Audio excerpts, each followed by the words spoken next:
Friends, welcome to my YouTube channel brilliant academic and competitive classes. तो आज हम पढ़ाने वाले हैं प्रश्नावली 1.1 का तीसरा, चौथा और पांचवा प्रश्न, ठीक ना। तो पिछली वीडियो में हमने प्रश्नावली 1.1 का 1 और 2 क्वेश्चन समाप्त किया था।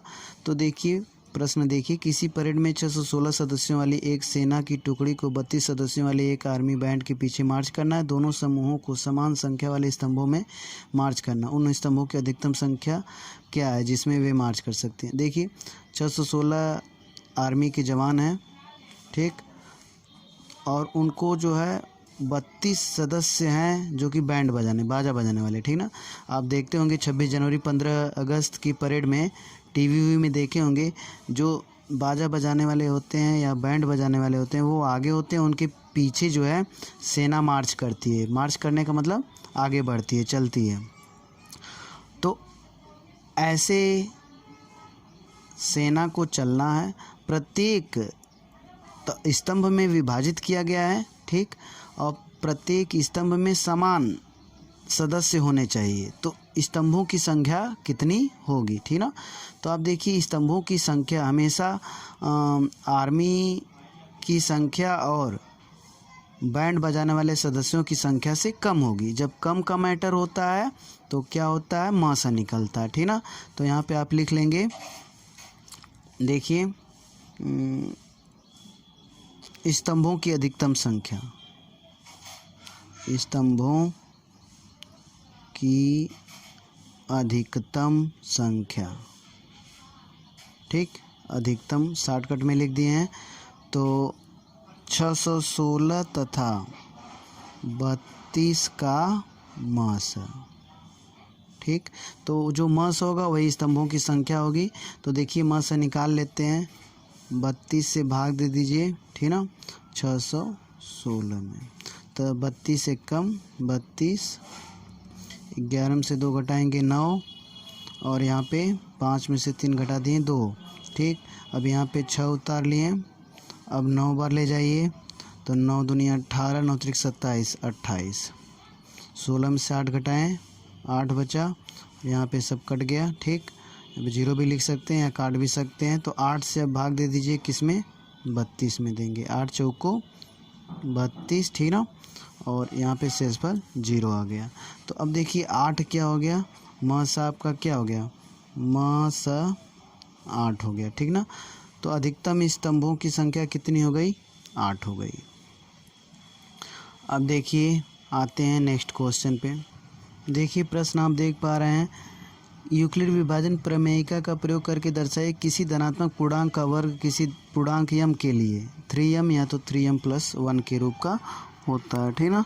आप देखेंगे कि जब भी धनात्मक कोई पूर्णांक होगा उसका वर्ग 3m या 3m+1 के रूप का होगा। कैसे, जैसे देखिए मान लीजिए हम 5 संख्या ले लिए, 5 का वर्ग करिए, देखिए क्या आएगा, 25 आया। तो ये भी आप देखेंगे ना, 3 × 8 और +1। तो यम, ये देखिए 8 को हम क्या ले लेते हैं, कोई पूर्णांक जिसका नाम हम यम दे रहे हैं, ठीक, और इसको 3 रहने दे रहे हैं, +1। तो 3m+1 के रूप का हो गया 25 भी, ठीक। और कोई भी 4, चाहे 2 का वर्ग ले लीजिए, 2 का वर्ग कितना हुआ, देखिए 4 हुआ। तो 4 को क्या लिख सकते हैं, 3 × 1 + 1, ठीक। यहाँ पे भी आपका यम कह लें इसको, तो 3m+1 के रूप का है, ठीक। और भी कोई अंक ले सकते हैं, तो वो हमेशा 3m+1 या तो 3m के रूप का होगा। देखिए 3m के रूप का 9 का वर्ग ले लेते हैं, 27, 9 9 81, 81 को क्या लिख सकते हैं, 3 × 27, ठीक ना। तो 27 को हम यम कह लें, तो ये भी 3m के रूप का हुआ, ठीक ना। तो देखिए या तो 3m के रूप का होगा तो या तो 3m+1 के रूप का होगा। तो ये हमने फिक्स नंबर लेके आपको बताने का प्रयास किया, लेकिन फिक्स नंबर से नहीं आप लगाएंगे, क्योंकि सभी संख्याओं के लिए हमको ये सिद्ध करना है कि कोई भी धनात्मक पूर्णांक है तो उसका वर्ग 3m या 3m+1 के रूप का होगा। तो इसलिए आप इसको मानना पड़ेगा, ठीक ना। तो यहाँ पे हम ले लेते हैं चौथा प्रश्न। ठीक, चौथे प्रश्न में देखिए, माना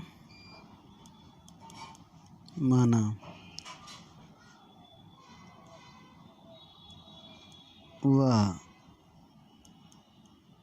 धनात्मक, या वह मत लिखिए, माना धनात्मक पूर्णांक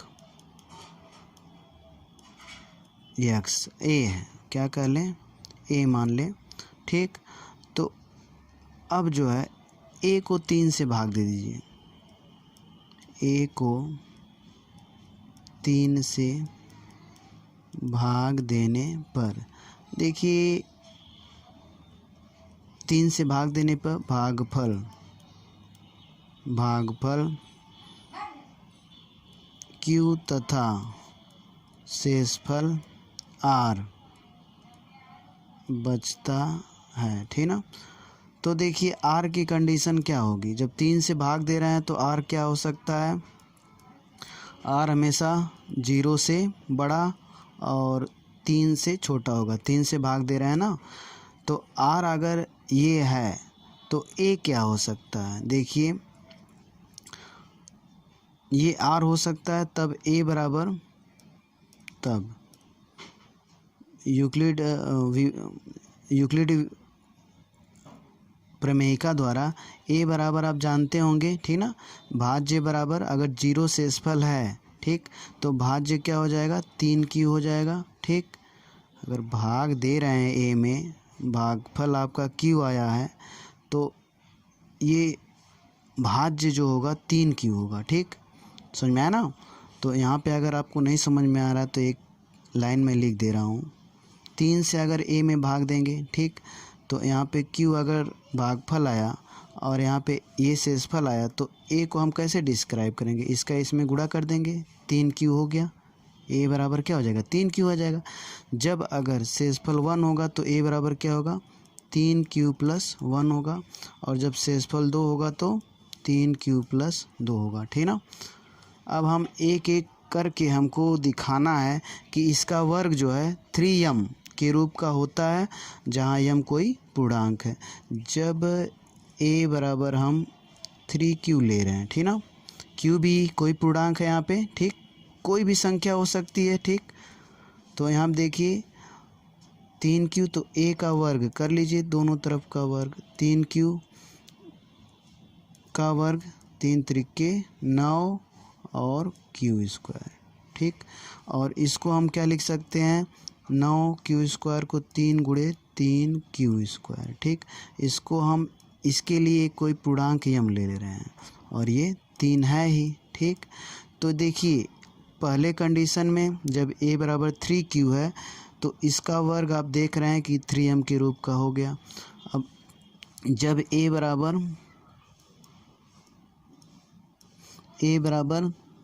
3q + 1 है, तो ठीक ना, तो यहाँ पे अब वर्ग करिए, a का वर्ग क्या हो जाएगा, 3q + 1 का वर्ग। ठीक, यहाँ पे वर्ग करेंगे तो 3 त्रिके 9 q² प्लस 1 का वर्ग 1 प्लस 3ab 3 और 3q और इंटू 1 3 और 2ab, सॉरी यहाँ पे 2ab, a का स्क्वायर प्लस b का स्क्वायर प्लस 2ab, तो यहाँ पे क्या हो गया, 9q² + 1 प्लस 3 दूनी 6q, और यहाँ पे लिख लीजिए 9q² और प्लस, इसको यहाँ पे लिख लें 6q + 1। ठीक, यहाँ पे 3 कॉमन लें तो 3q² प्लस 2q और प्लस 1, तो इस पूरे के लिए आप एक पूर्णांक ले लीजिए m, और ये 3 है, तो देखिए इसका रूप क्या हो गया, 3m + 1 के रूप का है। ठीक, अब देखिए जब a बराबर हम, जब a बराबर 3q + 2 है, ठीक ना, तो वर्ग करने पे a का स्क्वायर 3q + 2 का स्क्वायर। ठीक, अब यहाँ से वर्ग करिए, 3 त्रिके 9q² प्लस 4 हो जाएगा, a का स्क्वायर प्लस b का स्क्वायर प्लस 2ab 2 और 3q और b क्या है 2, ठीक। a का स्क्वायर इतना होगा, b का स्क्वायर इतना, a ये है b ये, ठीक। और plus 2 into a into B, आप पढ़े होंगे 9 में। तो यहाँ पे 9q स्क्वायर प्लस 4 प्लस 2 3 6 दूनी 12q। अब यहाँ पे आप इन तीनों को एक जगह कर लीजिए, 9q स्क्वायर प्लस और 12q और 4 को क्या लिख सकते हैं 4 को 3 प्लस 1। देखिए ये 9q स्क्वायर है और ये 12q यहाँ पे लिख लिए और 4 को हम 3 प्लस 1 लिख दिए। अब यहाँ से आप कॉमन ले लीजिए 3, दोनों में 3q मत लीजिएगा, ठीक। इन तीनों में यहाँ से यहाँ तक आप कॉमन ले लीजिए 3q, सॉरी 3। जब 3 कॉमन लेंगे तो क्या आएगा 3q स्क्वायर और प्लस 4q और प्लस 1, ठीक। अब ये प्लस 1 इधर वाला बचा हुआ है। अब यहाँ पे इसके लिए आप एक पूर्णांक लिख लीजिए m, और ये जो है 3m हो गया, प्लस 1 के रूप का हो गया, ठीक ना। आपने देखा कि a चाहे 3q के रूप का हो, जहाँ q पूर्णांक है, चाहे 3q प्लस 1 चाहे 3q प्लस 2 हो, तो उसका वर्ग करने पे हमेशा 3m या 3m प्लस 1 के रूप का आ रहा है। इससे ये सिद्ध होता है कि कोई भी पूर्णांक यदि है धनात्मक पूर्णांक है तो उसका वर्ग हमेशा 3m या 3m प्लस 1 के रूप का होगा, जहाँ m क्या है पूर्णांक है। अब आते हैं नेक्स्ट क्वेश्चन पे। देखिए यूक्लिड विभाजन प्रमेयिका का प्रयोग करके दर्शाए किसी धनात्मक पूर्णांक का घन इस रूप का होता है। आप जानते हैं किसी भी धनात्मक पूर्णांक का घन, ठीक ना, जैसे 5 का घन कर दें तो 5 25 25 125 आएगा। तो इसको भी अगर हम तोड़ें तो 3 गुणे 9 के फॉर्म में लिखना ना, 9 125। यहाँ देखिए 9 से भाग देंगे तो क्लियर हो जाएगा 125 को, 9 एक कम 9 3 35 9 त्रिक 27, यहाँ पे 8 बचा। तो हम इसको क्या लिखेंगे 9 गुणे 13 और प्लस 8 लिख सकते हैं। इसको आप नाम यम दे दीजिए, ठीक। तो 9m प्लस 8। तो जैसा कि आप देख रहे हैं कि इसमें क्या दिया गया है, किसी भी धनात्मक संख्या का पूर्णांक, धनात्मक पूर्णांक अगर है तो उसका घन हमेशा 9m या तो 9m प्लस 1 या तो 9m प्लस 8 के रूप का होगा, ठीक ना, हमेशा वही होता है, ठीक।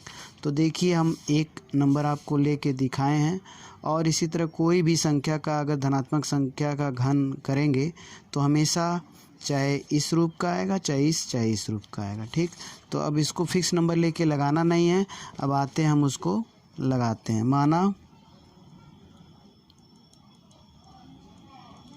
माना धनात्मक पूर्णांक a है, ठीक ना। a को 3 से भाग देने पर, ठीक, शेषफल या भागफल लिख लें पहले, भागफल q तथा शेषफल r बचता है। तो यूक्लिड प्रमेयिका द्वारा a बराबर क्या हो सकता है। देखिए r यहाँ पे कंडीशन वही होगी, r क्या होगा 0 से बड़ा होगा और 3 से छोटा होगा, क्योंकि 3 से भाग दे रहे हैं। तो a क्या हो जाएगा 3q जब शेषफल 0 होगा, और 3q प्लस 1 जब शेषफल 1 होगा, और 3q प्लस 2 होगा, ठीक ना। देखिए जब अब a बराबर 3q हम ले रहे हैं, ठीक। जब 3q होगा तो घन किया जाए। अब घन देखिए कर दे रहे हैं हम, ठीक ना। तो यहाँ पे घन क्या हो जाएगा 3 त्रिक के 9 त्रिक का 27, ठीक। 27 q का क्यूब, और 27 को क्या लिख सकते हैं 9 गुणे 3, 9 त्रिक 27, और यहाँ पे आप लिख लीजिए 9 और 3 को यम लिख लीजिए, ठीक। 3 के लिए यम, कोई पूर्णांक ले लेते हैं। तो देखिए पहले केस में जब a बराबर 3 क्यू है तब भी जो है उसका घन क्या आया, 9 यम आया, ठीक। जो भी नंबर आया है वो 9 यम के रूप का है। यहाँ पे 3 क्यू का क्यूब होगा, ठीक ना। अब देखिए दूसरे केस में जब a बराबर 3 क्यू प्लस 1 है तो घन करने पे a का घन और 3 क्यू प्लस 1 का घन, ठीक। आप घन का फार्मूला जानते होंगे, a प्लस बी का होल क्यूब, a का क्यूब प्लस b का क्यूब प्लस 3ab, ठीक। अब यहाँ से जो है 3 त्रिक 9 त्रिक 27 क्यू का क्यूब और प्लस 3 त्रिक 9 त्रिक 27 और प्लस 3 त्रिक 9 क्यू, ठीक। अब यहाँ से जो है अभी a प्लस बी भी होता है 3 क्यू प्लस 1, ठीक ना। देखिए a का क्यूब प्लस b का क्यूब प्लस 3ab कोष्टक में a प्लस बी होता है, तो अभी हम इसको भूल गए थे, अब लिख दिए हैं, ठीक ना। तो यहाँ देखिए 27 क्यू का क्यूब प्लस 27 प्लस 9 त्रिक 27 क्यू स्क्वायर प्लस 1, ठीक। अब यहाँ से यहाँ तक आप क्या करिए, कॉमन ले लीजिए, यहाँ से यहाँ तक 9 कॉमन लेंगे, तो 9 जब कॉमन ले लेंगे तो क्या बचेगा, 9 त्रिक 27 क्यू का क्यूब प्लस 3 कॉमन ले लिए और यहाँ पे 9 त्रिक 27 क्यू स्क्वायर और प्लस 1, ठीक। इसके लिए आप पूर्णांक क्या ले लीजिए, यम ले लीजिए। तो ये भी देखिए इसका भी रूप 9 यम प्लस 1 के रूप का हो गया, ठीक। अब 2 कंडीशन हो गई है। तीसरे कंडीशन में जब a बराबर 3 क्यू और प्लस 2 है, ठीक ना, तो घन करिए 3 क्यू प्लस 2 का घन, ठीक। यहाँ पे क्या हो जाएगा, a का क्यूब 3 क्यू का क्यूब प्लस b का cube plus 3 into a 3 cube और यहाँ पे b ब्रैकेट में 3 क्यूब प्लस 2, ठीक ना। तो यहाँ पे देखिए 3 त्रिक 9 त्रिक 27 क्यू का क्यूब, ठीक, और प्लस 2 दूनी 4 दूनी 8 प्लस 3 त्रिक 9 दूनी 18 क्यू और यहाँ पे 3 क्यू प्लस 2 है आपका, ठीक। यहाँ पे 27 क्यू का क्यूब प्लस 8 और प्लस 18 तियाँ 54 क्यू स्क्वायर और प्लस 18 दूनी 36 क्यू, ठीक। देखिए अब यहाँ से हम इसको एक जगह कर लेते हैं, 27 क्यू का cube plus 54 Q square plus 36 Q और प्लस 8। अब यहाँ से हम कॉमन ले लेते हैं, क्या ले लें, 9 ले लें, 9 ले लेंगे तो 9 त्रिक 27 और यहाँ पे क्यू का क्यूब प्लस 9 छक्का 54 क्यू स्क्वायर प्लस 9 चौको 36 और प्लस 8, ठीक। यहाँ पे देखिए 9 हुआ और इसको हम एक पूर्णांक मान लेते हैं यम, ठीक ना, और प्लस 8। तो इसका भी रूप देखिए तीनों कंडीशन में, जब a बराबर 3 क्यू प्लस 2 और जब a बराबर 3 क्यू प्लस 1 और जब a बराबर 3 क्यू है, तो तीनों का घन करने पे उसका घन जो है 9 यम या तो 9 यम प्लस 1 या तो 9 यम प्लस 8 के रूप का आ रहा है, ठीक। तो यही आपको सिद्ध करना है। तो हमने ये देखा कि किसी भी धनात्मक पूर्णांक का घन 9 यम या तो 9 यम प्लस 1 या तो 9 यम प्लस 8 के रूप का होगा। और चौथे में हमने क्या देखा था, किसी भी धनात्मक पूर्णांक का वर्ग या तो 3 यम या तो 3 यम प्लस 1 के रूप का होता है, ठीक। तो इस प्रकार आपकी प्रश्नावली 1.1 समाप्त हुई। तो आगे की वीडियो देखने के लिए तैयार रहिए। यदि वीडियो पसंद आए तो लाइक, शेयर और सब्सक्राइब करें। और ख़ास करके जो विद्यालय के बच्चे हैं, राम नरेश उच्चतर माध्यमिक विद्यालय के बच्चे हैं, वो लोग जो बेसिक वीडियो बनी है जिस पे स्टार बना हुआ है, ख़ास करके उन लोगों के लिए बनाई जा रही है। तो जो अपनी कमज़ोरी दूर करना चाहते हैं, बेसिक वीडियो या आधारभूत गणित जिनकी कमज़ोर है, वो अपना उस वीडियो के माध्यम से सुधार करें। तो thank you for watching my videos.